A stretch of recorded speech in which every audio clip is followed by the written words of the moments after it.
are moving us right along, and I think we have an interesting set of issues to discuss now, so I want us to get started.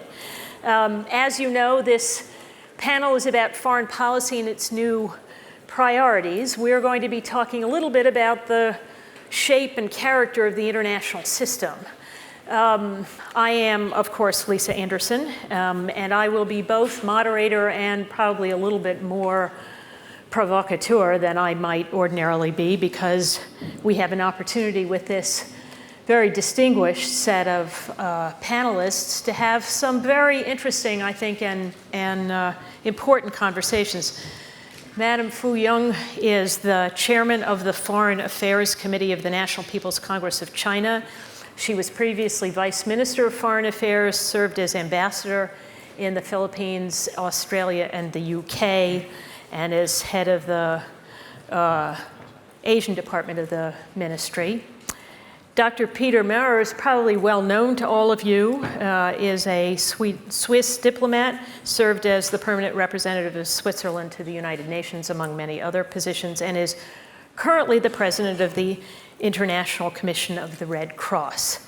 So I want to start by posing the same question to both of them.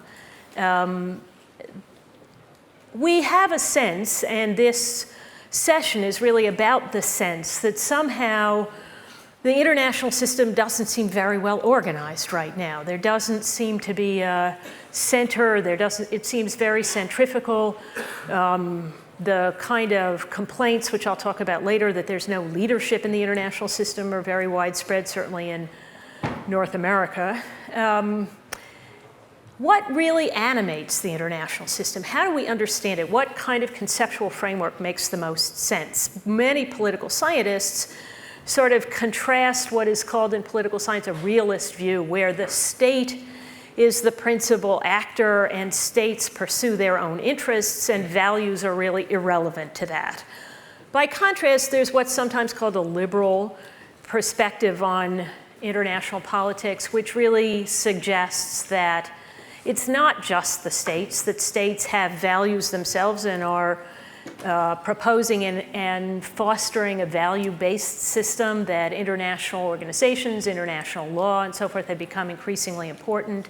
And obviously, international civil society like the International Committee of the Red Cross are cases in point. So what, from each of their perspectives, what really animates the international system? What are the kinds of things that we who want to understand what's going on in the international system should be looking for? Is it really states pursuing their interests, or is there something else that we also ought to be thinking about? Madam? Yes? Thank you.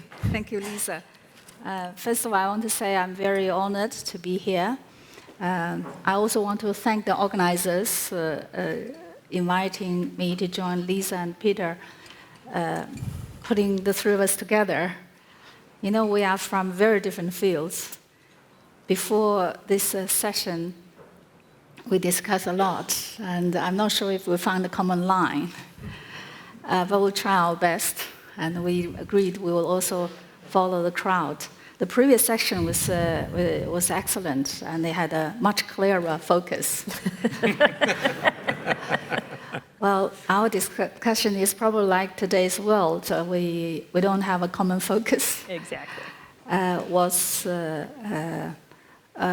to say, how do we see what's going on in the world? There is this belief that the power is shifting from the west to the east. There is expectation, at the same time worry that China will take the lead. There is sometimes this suggestion that China should do more. Sometimes people think that people are worried that China would do more. It's a very confusing time. But from the point of view of China, from where we sit, we think that the world is not shifting. The world power is not shifting. What has happened after the Cold War is that there is a true sense of globalization, which enabled everything, capital, technology, market, disseminate from the center, which was the developed world, 1 billion people with very high living standard, mainly Western countries, disseminating further towards the periphery. So countries like China, developing countries who had difficulties and who were left far, far behind in industrialization were able to benefit from this opportunity. And we were able to move into a fast track of industrialization. So it's a process of a dissemination instead of shifting. So the center is still there. That's why you see the technology, the best technology is still in the center, the most efficient, the high level, high screen, the screen of the technology, science, everything is still in the West. But the countries like China, India, African countries are catching up, but still at a fairly lower level of industrialization. That's why we say we have a long way to go. Then for the international institutions, most of them, IMF, we had Madame Lagarde, IMF, most of the international institutions were built after the Second World War, serving mainly for that developed group of countries, the 1 billion people. Now you are having more joining in. It's not only China, probably 3 billion more. So you need to expand it. You need to expand whatever was there, the structure, to allow more people to benefit from the current international structure. I think it's going to happen. It's not easy. In the past, every change took place after a war. It was a lot easier to build new things after the war, but in a peaceful time, changes take place slower, and you need patience. That's why I think at every occasion, China would talk about the reform of international structure. When I faced the students would ask me when it's going to take place. I said we need to be patient. So, but this is going to take place, I think. Sorry. Peter. Well, I'm very tempted by this question and also very irritated. I can approach it from different angles. When I look at my own institution, I'm representing ICRC. I'm not a state. I'm not an NGO. I'm representing a Swiss association which has a mandate from states and is basing its activity on an internationally and universally ratified convention. So I'm actually representing an organization with hands in different areas, in relations with states and a view on interstate relations, but a strong connection to civil society and somehow based in something as vague as the Geneva Convention. So maybe, or my hope would be that an organization like ICRC is prefiguring, as old as it is, maybe a new form of bringing different angles of the international community together, state, civil society, legal frameworks, and more. So it's interesting, and I can only confirm, and it would be my second point, Lisa, that and I think we all agree here on the podium that the world looks messy. I'm looking at it from ICRC's operations in the field, which is basically operations in armed conflict. And armed conflict has always looked messy, but looks a little bit messier today. What do we see when we look at conflicts from Afghanistan to Yemen, to Iraq, to Syria? We don't have any more. It's not interstate conflict, it's not even intrastate conflict as we have known it from the 1960s or 70s, with a government and some armed opposition contesting government legitimacy. but it's a panoply of armed groups which are in possession of pieces of land and trying to organize power around them.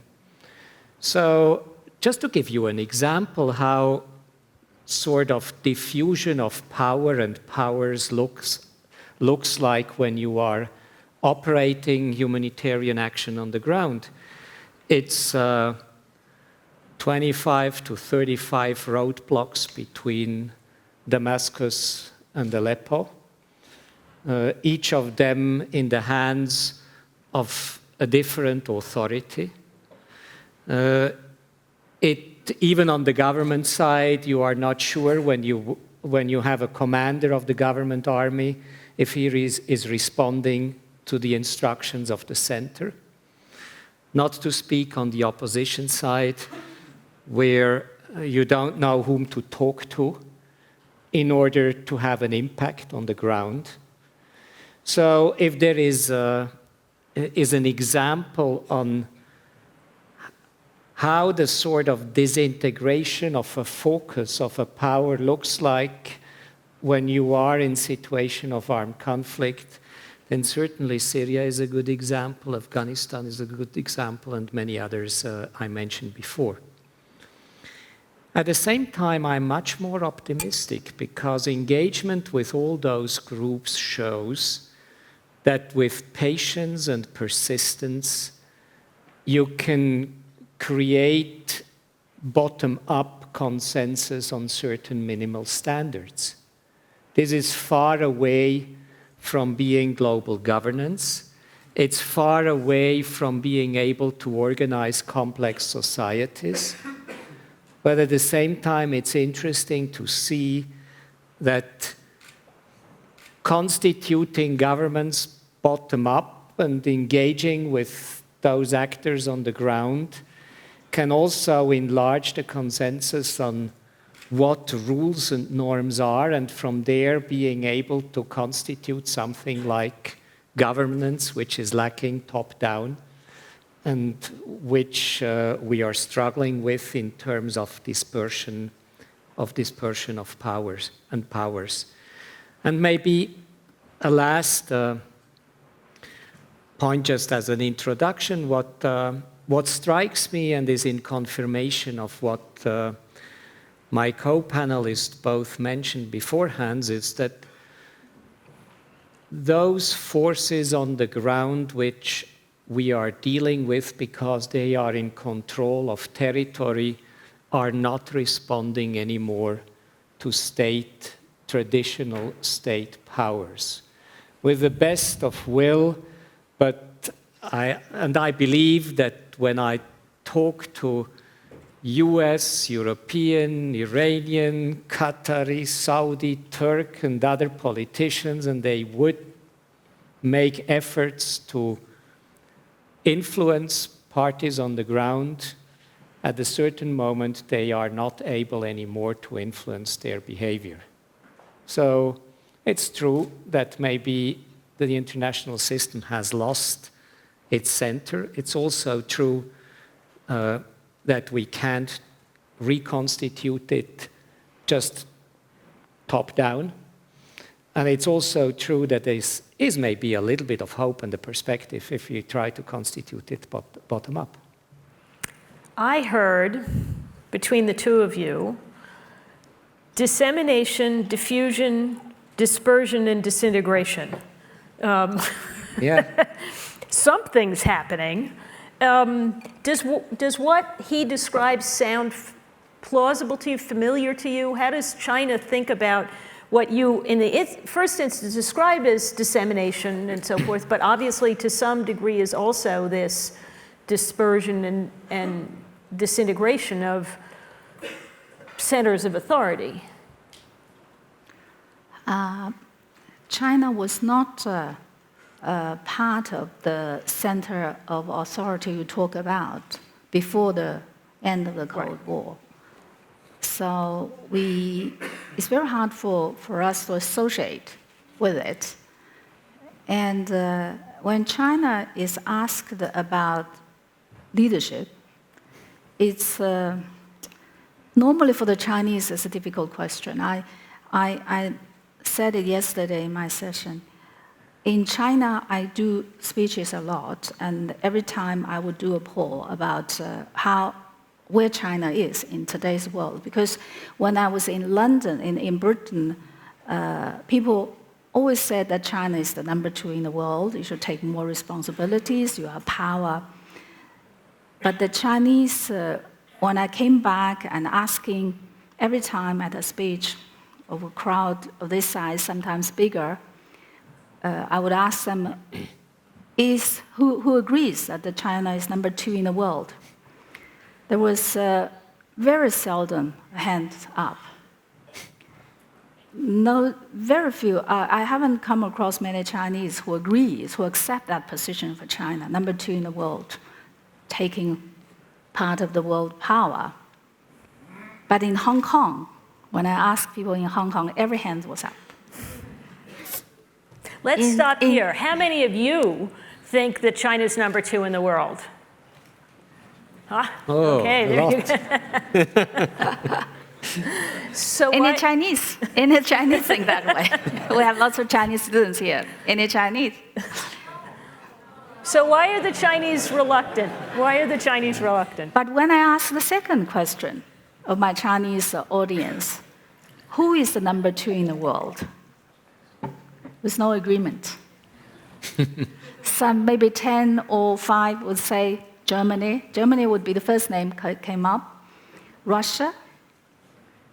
Japan sometimes. Very few would think Japan. So you see, this is not the way the Chinese would rank the world. We don't think in that way. For the Chinese, we don't believe that countries have right over other countries.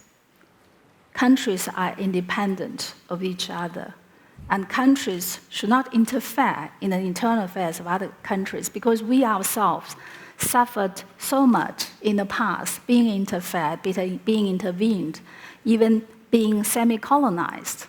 So we don't believe in countries meddling in each other's affairs. And the reason that most of Chinese don't think we're so strong, we're so powerful, is probably because we just came out of the period of shortages. We're just being able to feed ourselves. No more hunger. In my generation, when I was young, the thought every day was to have more food, have something nice to eat. It's always lingering on the mind. But now, my daughter's generation, for her, keeping slim is more important. I could never understand it. But in one generation's time, China has been able to feed itself. Our food coupon, the last printing of Chinese food coupon was 1993. And 2007 was the year China abolished agricultural taxation.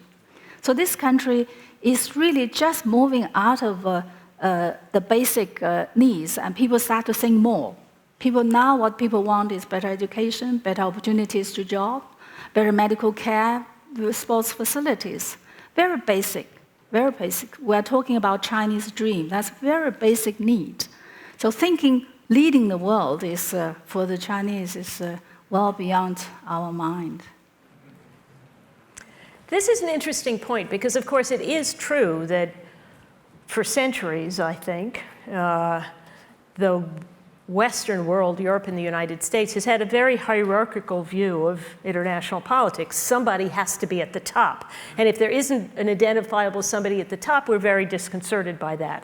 So whether it was, the British and the French competing in the 19th century, or whether it was the United States and the Soviet Union competing in the 20th century, somebody had to be competing for the top. And now it's not clear who the top is, or whether there's a top or a number 1 or a center, or the United States seems very distracted, the Europeans seem very distracted, and the Chinese don't seem interested in being in that game.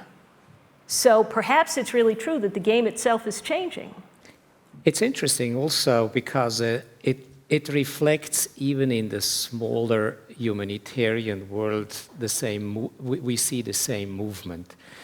I think after the Second World War, you had a couple of organizations which were seen as the center of moving humanitarian affairs and delivery. Today, just a recent study has shown there are more than 1,000 NGOs active internationally in humanitarian affairs. If we go to local, there are more than 10,000 active in humanitarian affairs, and there is no clear leadership.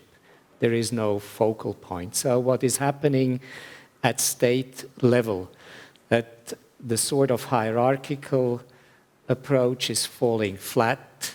I mean, Friedman said, the world is flat, and we are experiencing some of this flatness, either in strategic terms of state relations or in an issue like humanitarian or any other topic we are looking at. What I find also interesting is, as always in foreign policy, there are realities and perceptions. So while objectively a lot of indicators would most probably see China second in the world, perceptions do not by the Chinese themselves, as you just mentioned. So it's a complicated environment when perceptions do not fit reality, when institutions do not fit neither perceptions nor realities, because the international institutions we have created do not really fit exactly the perceptions on where power should be and how powers should be organized. And I think a lot of it transforms then into what is experienced by many people in many places of the world, that things are not well organized, and that whatever power, be it state or other, is not responding adequately to needs. Well, where I live these days, that's certainly the case. And I want to perhaps speculate a little bit about what it is, or an element of this sort of challenge to hierarchy and the disintegration of hierarchy and the flattening of our world at a global level. I think it's actually happening at a societal level everywhere in the world. This is one of the reasons it seems so ubiquitous. And I often use a story, and this is really for the leaders of tomorrow, so be thinking about this. If you think about the experience of young people today, they have had an experience that no previous generation has ever had, which is, before they turned 10, they taught their parents things their parents didn't know. Who showed you how to use your phone? The new technologies have had the effect not only of disseminating information everywhere in novel and really revolutionary ways, they've also changed authority relationships. So that the assumption I grew up with, I was well into my 20s before I knew anything that my parents didn't already know. By the time my children were, as I say, 10, they already knew things that were important that I needed to know. How to program the VCR, how to make this stupid phone work, so forth and so on. So they grow up with a different relationship to authority in general.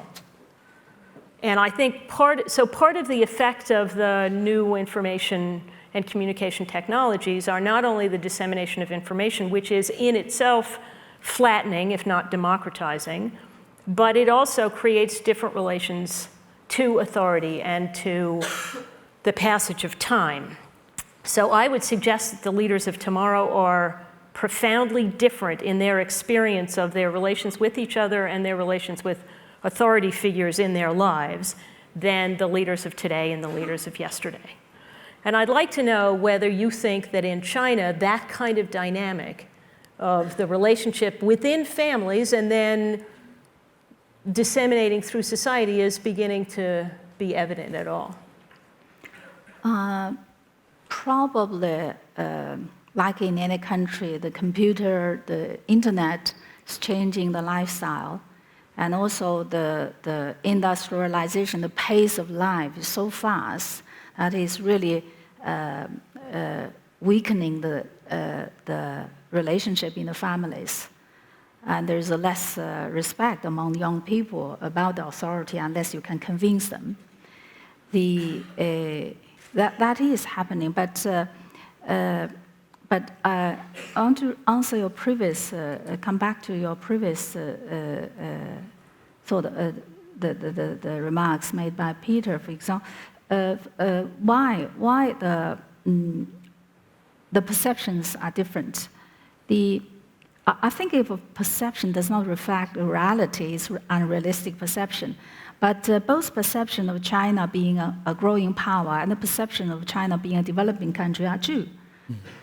Probably because we are seeing different from different aspects. You are looking at China at the aggregate GDP, is economic size, that's number 2 in the world.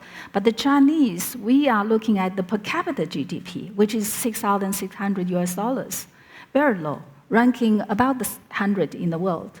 And for the Chinese, it's everyday life. It's what is accessible for the individuals, which is important more than anything else.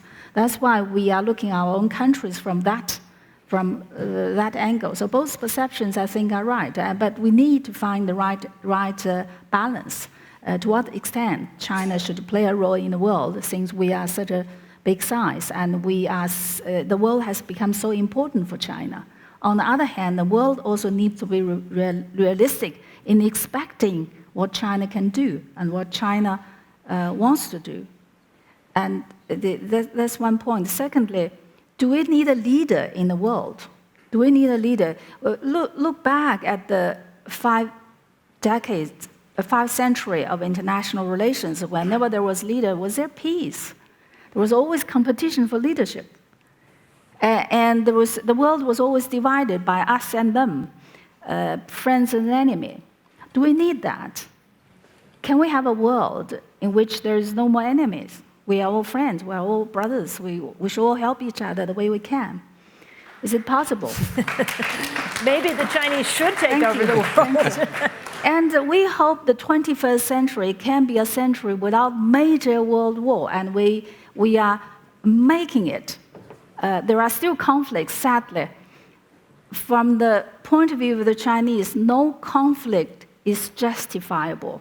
There is no reason in this world one can take up the arms and shoot another person. No. I think from our point of view, the way we believe, we have zero tolerance about conflict. We don't believe there is a solution through military means. But we understand there are different views. People may have their other beliefs. They have their other way of doing things. But as far as China is concerned, if China is involved on international affairs, it has to be for peace, for cooperation. I'm going to, okay, you can do a follow-up. Well, just what is of course irritating in our analysis here on the podium is that we may have the same ambition that you just, and norms that you just expressed. We may have the analysis of diffusion of power and flattening of hierarchy, but at the same time, we are confronted with realities which look very much as the old world as well. States are still here. Struggle for power is still here. Armed conflict is still with us. The impact of armed conflict is still with us. And in many theaters on where we are active, the world looks very much like 19th century. So what is so difficult to cope today is that at the same time, we have old and new world in the same space. And I think this multiplicity of lives and worlds and differences is quite unique and quite troublesome to cope. And this is some of the big challenges we are definitely confronted with. I mean, again, because it's emblematic, I'm looking at Syria. It's a power conflict, quite traditional. And the Syrian may have as many cell phones as your kids have. More. But they are still struggling for power, while their experience is one of much less power-centered world. No, I think Syria, I completely agree. Syria is a troublesome and difficult combination of the novel technologies and the social structures that are permitted by them, because there isn't an organized, coherent opposition. There are multiple oppositions, and they oppose each other as well as oppose the central government. And I think that is the challenge, that they're using the traditional means of force in a context where they don't have the traditional incentives to organize. And I think that is going to be part of the challenge. I'm about to open this to all of you for your observations about what we've been talking about, but I want one more question back to you. The way you describe China seems perfectly plausible, but for the fact that it has a huge military establishment. To what end is that establishment to be put if, in fact, China has, for all intents and purposes, no interest in war or conflict? Since China lost to the Opium War and lost to the Japanese first invasion in the 19th century, China became victim of all kinds of military suppression. So there is a belief in China that we have to be able to defend ourselves. And for the world, a big country the size of China, if it's weak, if it cannot defend itself, it's not good news for the world.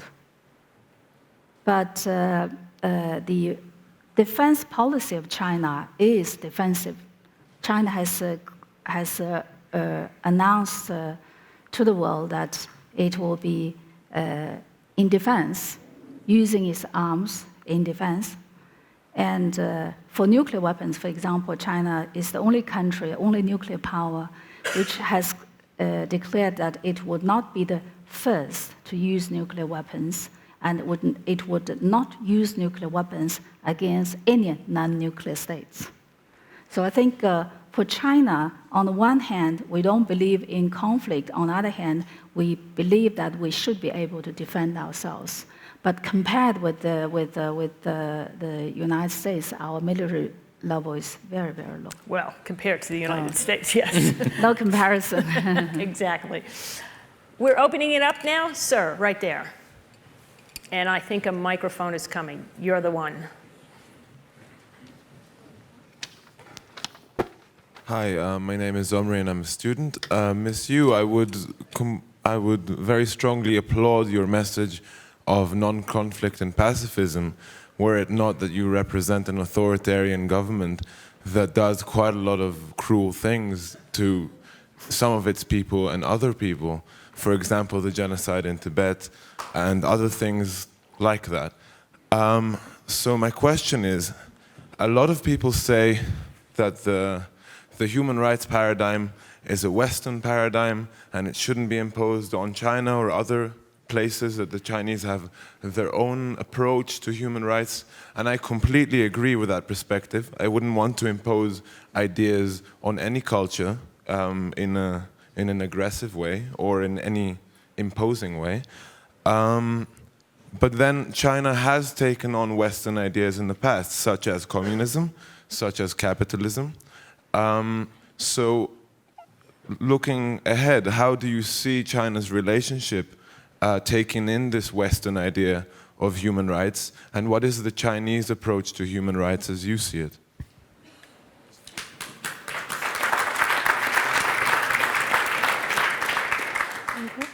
Should we take a couple of questions right here, sir?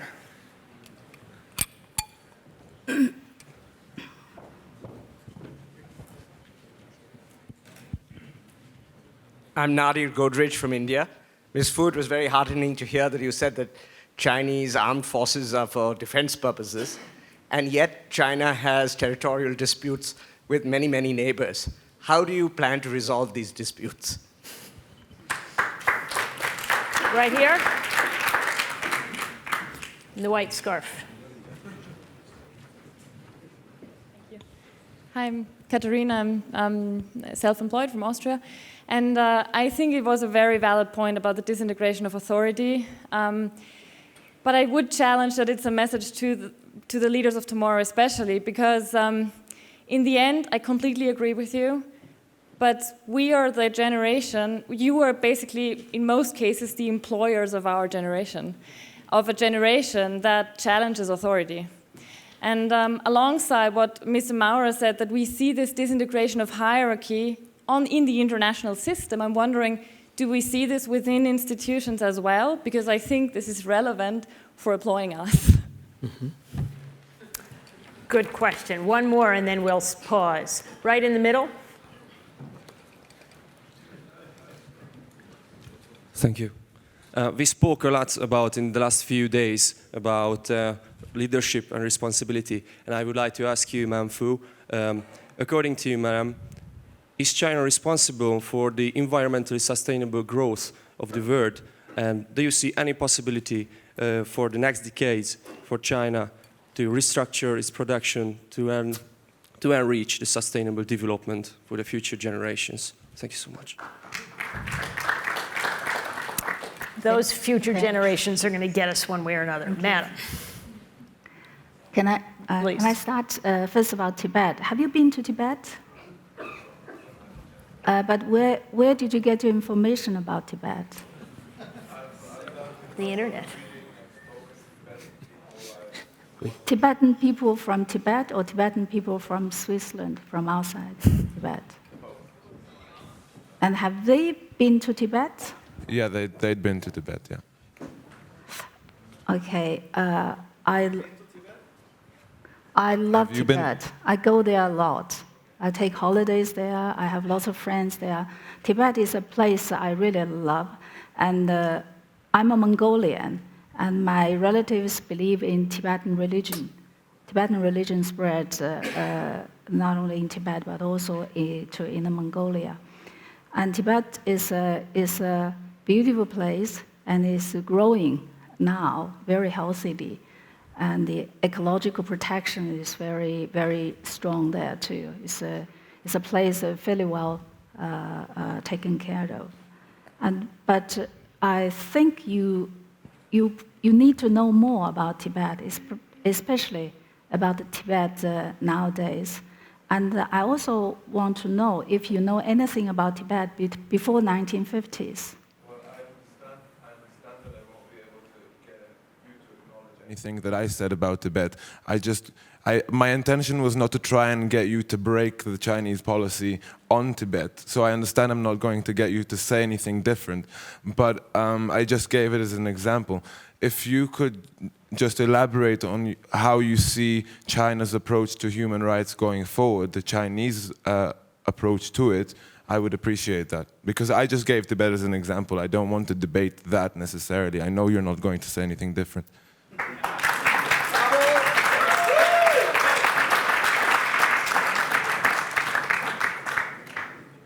I'm also sorry that you are so judgmental about a place you have not even been to.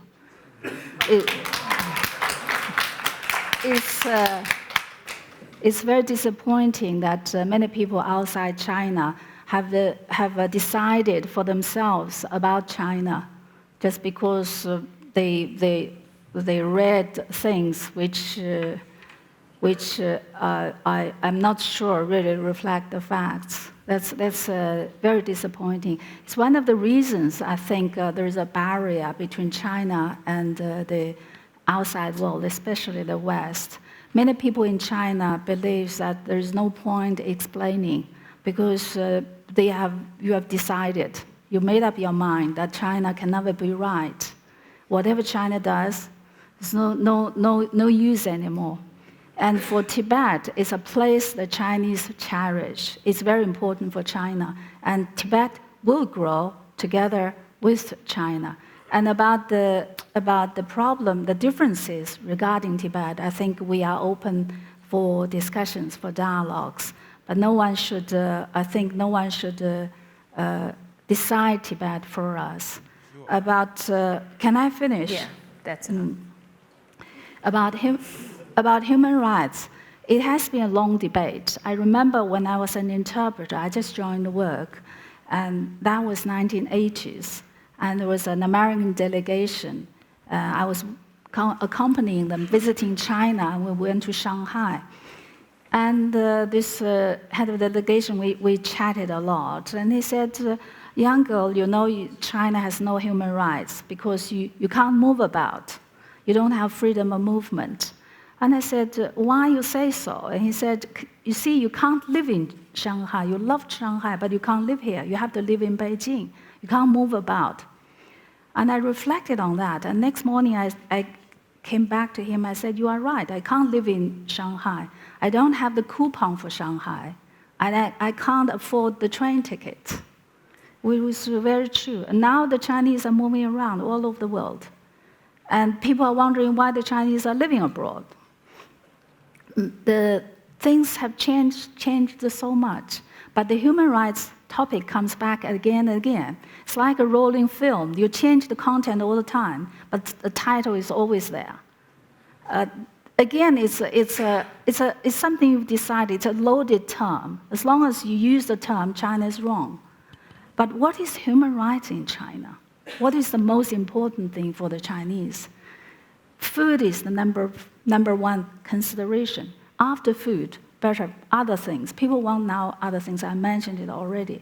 I think human rights is important for the Chinese, and it is incorporated into the constitution. And there are 230 lawyers in China, 230,000 lawyers in China, and every lawyer is working for human rights. But I have to say that China is not perfect, far from. There are lots of things need to be done. There are lots of human rights cases need to be improved. There's a long way to go, but we are getting there. But please do not be judgmental. Please, if you really care for China, come and look at China, see for yourselves before you make a decision. Other people need to have an opportunity to reflect. India, yeah? The question about Do you have? I think there's a second question about India. Yes, India, and borders, generally Yeah. borders. I think one of the legacies of the weakness of China in the past is the outstanding boundary disputes in the sea and on the land. Over the past decades, we have managed to complete border negotiations with most of our neighbors, even with Russia. And the outstanding boundary disputes on land is mainly with India and a small part with Bhutan. And there are still maritime boundary disputes. Our policy is not to force a solution. We want a negotiated solution. Pending a solution, we proposed,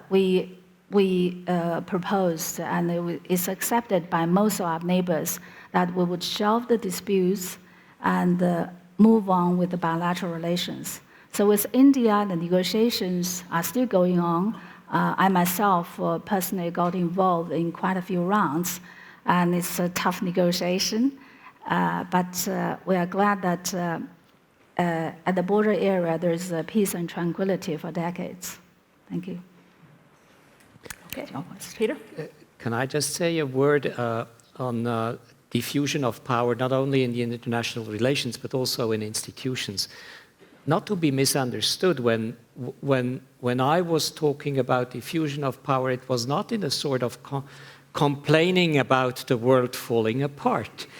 I was very much saying it as a path of, or a possibility and in view of engagement of people in order to organize their lives. And this is true as well within institutions. I think We do have new technologies which change fundamentally the way institutions are structured, processes are made, and these new technologies allow for a completely different way of interaction and responding in your professional life to problems that you are encountering. Institutions are not anymore fixed. I see it each and every day at ICRC, which is a very closed institution in traditional sense, but with new technologies becomes much flatter and also becomes much more interacting with many others outside. So I see a professional life and lives of people changing fundamentally with institutions which offer a lot of options and opportunities. And I'm convinced that each and every generation, and this is true for international relations or for institutional life in whatever workplace you are, you have to find your way and to charter your way and to interpret norms and develop norms afresh in the light of the problems you are encountering. That's the reason also I'm not desperate about the whole debate on Western human rights or humanitarian values and systems. I think each and every generation has to think again about the profound values of human rights and humanitarian norms and has to define what it means confronted to concrete contexts. So I just wanted to give a message. We are waiting for the new generation to engage in that process. I think that's excellent. The environment? Sure. There was a question about the environment. Environmental issue has become very important in China. There's a strong public displeasure with the depletion of ecological depletion, the worsening of the environment. So there is a program about environmental improvement. The commitment of reducing the carbon intensity by 40 to 45% in the 12th five-year program will be adhered to. And there's a greater efforts planting trees, making the energy using more economical. So the commitment is very strong, and hopefully things will get better. I'm afraid I think we may have to begin to wrap this up, but I do think that I'll do one more round, but I do want to have a quick observation that I think there is actually a link between this question of generational change and environmental advocacy, for example, because it is the dissemination of information about the impact that any of us have as individuals or companies or states on the environment that is permitting people to think about the welfare of future generations. So the leaders of tomorrow are the next future generation, but you, of course, are already having to think about subsequent generations. That kind of sense of the burden of the future is actually a novelty, and it's part of what all of us, as we think about who should be responsible, to whom should we be responsible, the authorities of the day or future generations, are part of what's complex for us now. Take one quick round of questions. You can sit down, I saw you. One quick question from 3 people and then we'll wrap it up. Ma'am. Quick question. Wait for the mic. Yeah. Okay, now I think it's time to need a voice from China. But before my question, I really want to make a comment which I think is really important. Because it's Chinese, whenever I go abroad, I always been asked or challenged about questions about the Tibet and human rights and everything. And to be honest, I'm getting a little bit tired. So can people be more creative and innovative about asking something? Because you need to really wonder, how come a country that leveraging a people like out of poverty with such short period of time, it cannot be coming from nowhere and it cannot be just a miracle. So there should be some reason reason behind. And if the future of the leaders cannot be get away all these stereotypes and keep asking the question that the leaders of today been asked, how can you build up a more collaborative and cooperation relationship that in the global wise? So I definitely urge you next time that finding out some true reasons that really make China having the number 2 in the global economy. And your question is? My question is to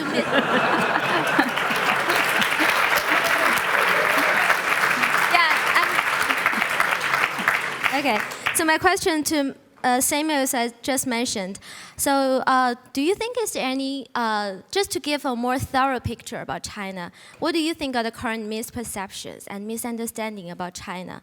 And The perception. misperceptions and misunderstanding about China that you think, and you think that like the people in the world should shift their focus on, or just some of the comments to offer a more broad picture about China, and which can actually helping to build a more constructive and collaborating world. Thank you. Thank you. Sorry, it's a little bit It's long. over there, right here. Thank you. First of all, may I mention that if we all restrict ourselves to discuss matters and places that we have experienced ourselves or visited ourselves, I think we will shrink down global communication to a regional gossip.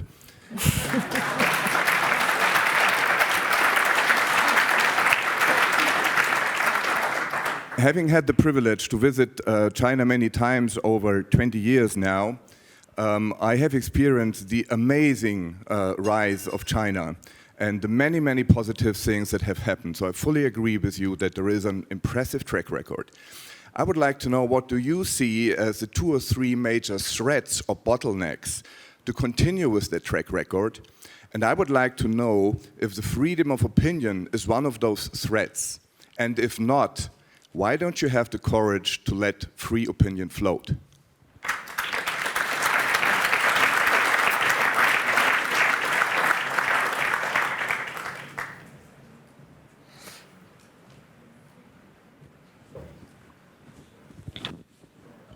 Thank you. My name is Sam Johnson. I'm from Christchurch in New Zealand. And so that's a city that's facing a $40 billion recovery as a result of some major earthquakes.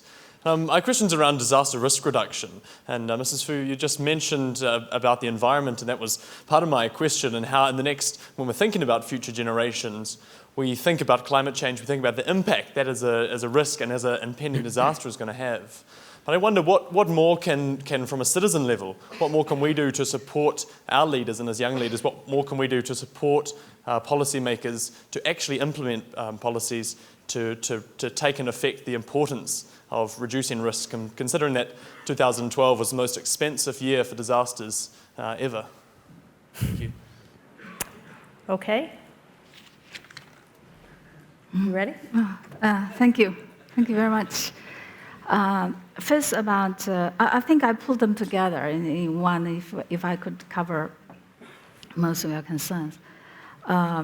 For China, I've been abroad a lot. I've been in China a lot. I talk with 2 audiences. I found there is a big gap between the 2 audiences. And I cannot criticize people outside. There must be a reason that people develop their perceptions about China. But as Chinese, we ourselves, we have to reflect on why we are so much misunderstood. Why? And what's missing there? And why we're not able to communicate? Why we're not forthcoming? In China, according to the Confucius, man and people, human beings, people should be swift in action, slow in words. The belief is that action would prove, and by doing well, people will agree, people will accept you. But in today's world, it's probably not enough. We need to talk. We need to communicate. I think the future generations of Chinese need to learn to communicate, need to learn to stand up and tell people what's on our mind, why we are doing the things the way we do. And even if people don't agree with us, at least they should hear our voice. So that's, I think, we are weak, a bit clumsy of. The other things, most of the things will fall into this category. For example, freedom of speech. Is there a freedom of speech in China? If you're in China, being a Chinese official, do you think there's too much? It's, there are so many different opinions. There are always people against something. But you have to always find out a way to balance the disagreement.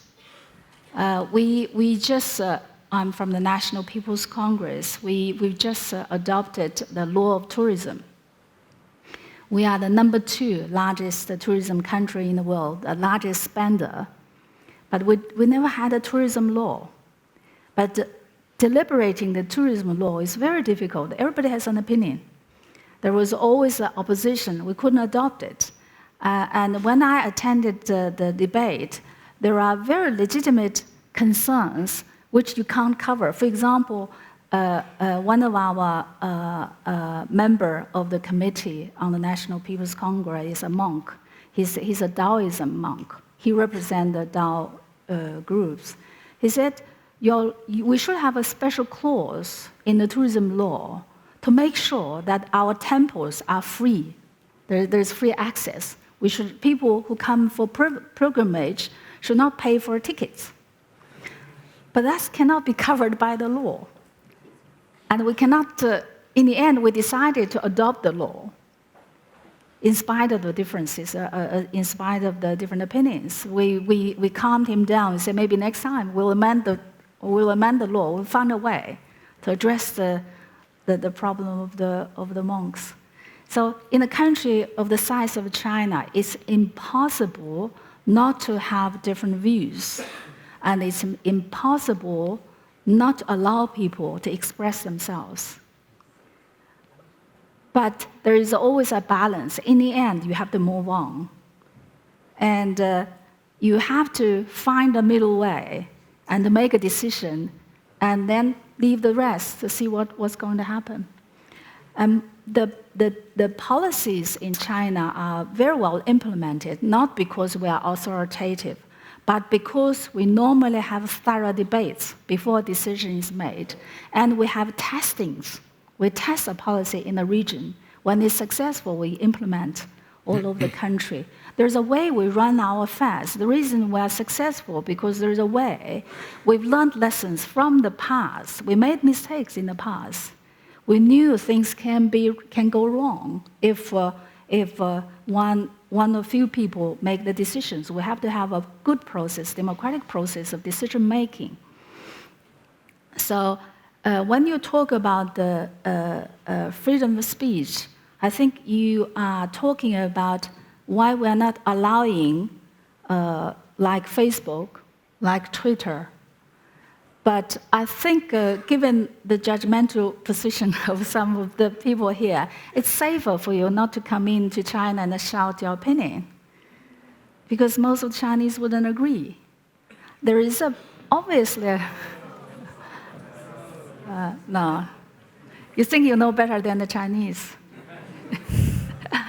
There is obviously a barrier. I think there is a barrier. I agree that there are many Chinese who disagree with the policies, which is quite natural. If you have 1 million people who disagree with something out of 1.3 billion, it's normal. It's normal. But I think there is a barrier between us, obviously. There is a trust problem. There is a trust problem between us. There is a misunderstanding between us. Whether we'll be able to go beyond it is a question mark. Many of the Chinese I discuss this matter would tell me, don't be naive. They will never trust us. They will never they will never work with us. But I think if you also believe that we cannot cross the wall will be there forever. So I am one of those who believe that we will be able to cross the wall. If we disagree, at least we should understand why the other side think that way. Now, what is the other one? About disaster. Yeah. China is a country which is almost based its culture on handling disasters. It's an agrarian country, and throughout the history, there was always a major natural disasters in one place or another, and disaster unites this country. When the country would agree the moment a major disaster hit, and help will come from all around the country. And lessons will be learned. For example, recently we had an earthquake in Sichuan, and all the buildings which were built after the 2008 earthquake are standing firm, meaning that there was a lesson learned. But there are more different difficulties during this time of the disaster relief. There were too many volunteers, for example, and how do we organize the volunteers coming in a better way? There is also debate about the media themselves. Should everybody be there? Do the medias have a right to all pulling in at a time when everybody's busy with disaster relief? So there is always a debate when something happens, and lessons learned from there. Did I cover all the questions? You did. Right. But the last word is yours. Well, can I just recommend that as we are at the university here, that we take seriously the possibility and the task each and every day to create the space in which we discuss critically whether it is about China or yogurt production. I mean, what at the end of the day is important is to overcome through critical dialogue prejudices and assumptions, and to mirror that with realities we are looking at. I think universities are places where a next generation has to think the new world and then has to experience the new world. And therefore, I don't have a recommendation to the intervention on what to do with regard to disaster risk reduction. I think it's important to think in complex terms, to try to debate, to find truth, and then also to engage at least in one thing very concretely. And in the concrete experience of engagement, to check again whether your thinking was right. I think this is what a university is about and what a debate is about. Because at ICRC, we see the end production when this is not respected. And the end production when critical dialogue is not respected and stigmas are persistent is armed conflict, and armed conflict is ugly for those who participate and worse for those who suffer from. So it starts here with critical, unprejudiced debate.